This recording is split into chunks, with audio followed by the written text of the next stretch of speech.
Hey, let's talk about knives, shall we? Kamikoto knives, to be exact. Well, if you spend much time viewing English YouTube these days, no doubt you've seen some pretty big, powerful influencers doing promo spots for something called Kamikoto Knives. They all seem to be communicating a message of the high quality Japanese materials and fine craftsmanship that go into producing Kamikoto knives of exceptional quality.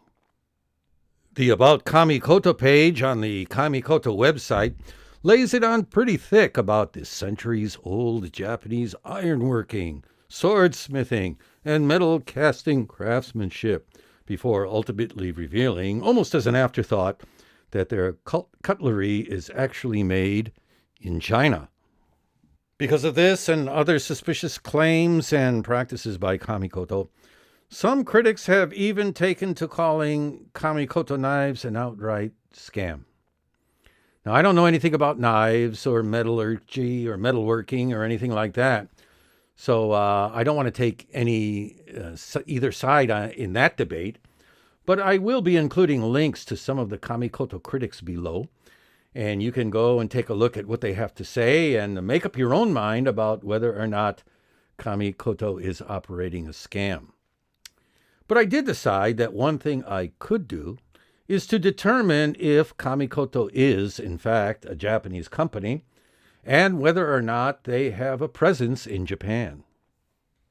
So the first thing I did is I went over to the Kamikoto website, and there I found that the actual name of the company in Japan is Kamikoto Showroom Limited. You can see that in the second line here. This is off of their website, and it says Kamikoto with an R, and then it says Kamikoto Showroom Limited is a Japanese company headquartered in Tokyo, Japan. Kamikoto Showroom, not Kamikoto Company or Kamikoto Knives, but Kamikoto Showroom. Above that, you can see the company registration number. Now, this is a unique 13-digit number that is assigned to all corporations doing business in Japan by the Japanese tax authorities.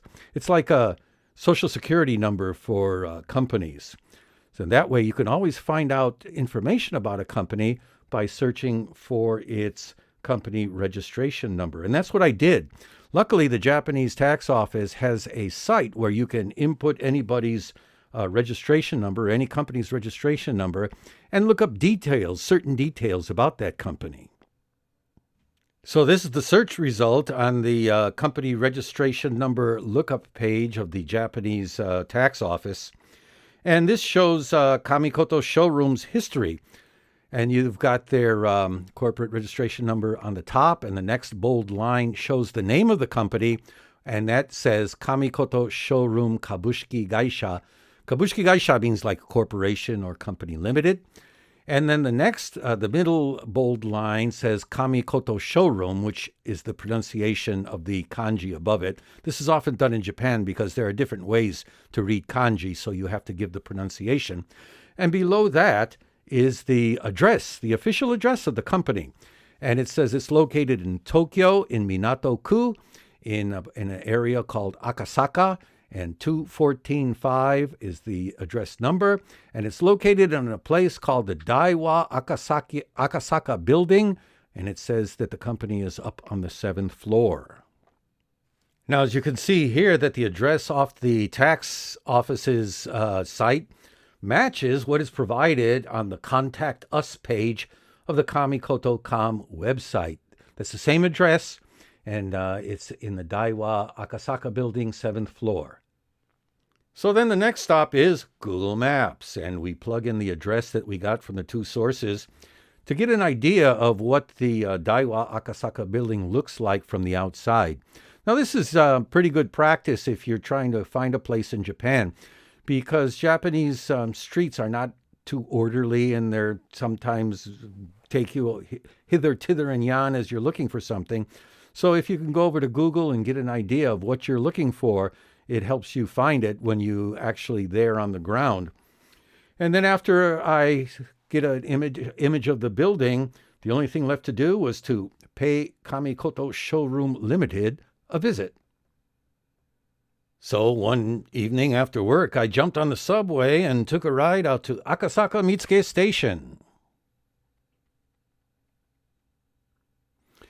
After a bit of wandering along the crowded, narrow streets of Akasaka, I got lost a couple of times.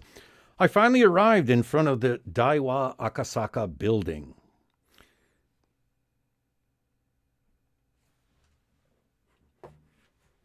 Well, this is a list of tenants that was on the wall just inside the first floor entrance of the building. Let's see. Up at the top. There you go, 7th floor. No Kamikoto showroom. That's strange. But, okay, some companies opt out of including their name in the general list of tenants of an office building for one reason or another. So, not to be deterred, I jumped onto the elevator and rode it up to the 7th floor. Then, getting off the elevator, I was confronted by a list of 7th floor tenants. Looked at it and, let's see, open office, Spice, TBS Sparkle. No Kamikoto showroom. That's strange. Well, at this point, I walked around the entire 7th floor of the Daiwa Akasaka building. It wasn't that large. And found that there are only 2 companies housed there. One is a TV production company named TBS Sparkle, and the other is a graphic production company, which I think is most likely affiliated with TBS Sparkle some way. And that company is named Spice Group, has nothing to do with spices. I went through the trouble of going up to each door on the 7th floor of the Daiwa Akasaka building and found nothing, absolutely nothing, vaguely resembling the Kamikoto showroom. So there you have it. Now you know exactly what I found when I visited the head office of Kamikoto Knives in Tokyo. I found nothing. Absolutely nothing.